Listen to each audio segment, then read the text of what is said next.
안녕하세요. 오늘은 윤석열 대통령의 체코 방문과 관련해 이야기해볼까 합니다. 원전 사업 협력은 장기적으로 중요할 수 있지만 지금 국민들이 겪고 있는 의료대란과 소상공인의 경제적 어려움 같은 현실적인 문제들을 생각해보면 과연 이 시점에서 이것이 최우선 과제일까요? 더 나아가 체코 원전 사업이 과연 옳은 선택인지에 대해서도 생각해볼 필요가 있습니다. 먼저 의료대란 문제를 짚어보겠습니다. 현재 우리나라 의료계는 전공의와 간호사들의 파업, 인력 부족 문제로 심각한 위기에 처해 있습니다.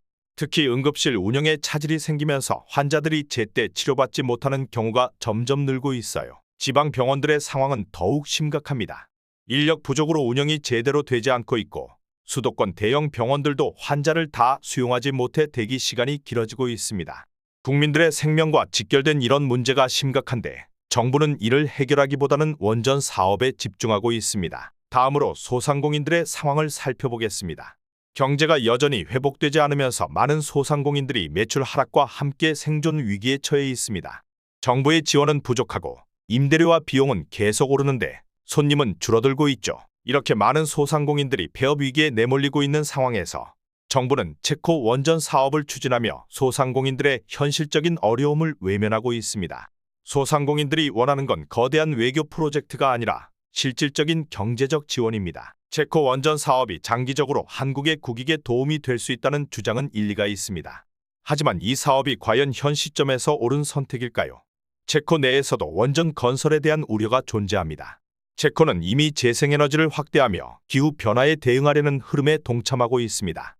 태양광, 풍력 등 재생에너지로의 전환을 가속화하고 있는 체코에서 원전 건설이 과연 지속 가능한 선택일까요? 또한 체코 내부에서도 원전 사업이 환경 문제와 안전성 문제를 초래할 수 있다는 우려가 나오고 있습니다. 원전은 장기적으로 보면 비용이 많이 들고 재생에너지와 비교할 때 경제성이 떨어질 수 있습니다. 이런 상황에서 체코와 원전 사업을 추진하는 것이 과연 최선의 선택일까요? 물론 체코 원전 사업이 한국의 장기적인 국익에 기여할 수 있는 중요한 프로젝트라는 점은 인정할 수 있습니다. 하지만 원전 사업은 매우 장기적인 프로젝트로 그 성과가 가시적으로 나타나기까지는 수년, 아니 수십 년이 걸릴 수 있습니다. 당장 국민들이 겪고 있는 현실적인 문제들을 해결하지 않으면서 미래에 기대되는 원전 사업에 자원을 쏟아붓는 것이 과연 지금 시점에서 타당한 선택일까요? 결국 윤석열 대통령의 이번 체코 방문은 국민들이 당면한 현실을 외면하고 있다는 비판을 받을 수밖에 없습니다. 의료대란, 소상공인들의 경제적 위기 같은 긴급한 문제들이 산적해 있는데 장기적 성과를 기대하며 지금 당장 원전 사업을 추진하는 것이 과연 현명한 선택일까요? 지금 필요한 것은 국민들이 겪고 있는 어려움을 해결하는 것입니다.